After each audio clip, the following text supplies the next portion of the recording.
Once we create a property, can its type be changed? No.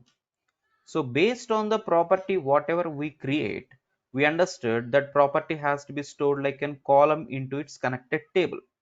Maybe if I'm creating first name as the property, it should be of text format generally. It should be of text format. So this first name property has to be considered like a column for its table. Column for its table. Now if this type needs to be changed, maybe from text to something like number. If you are in a position to change this, then its database column type also should be changed from text to number. So if that is possible, whatever the content may be like ABC, this is of text format, how this will be changed to number? So are we having any equivalent number for ABC? No. So once a property is changed, its type will be created, and based on that its column also will be defined. So we can never change the property type.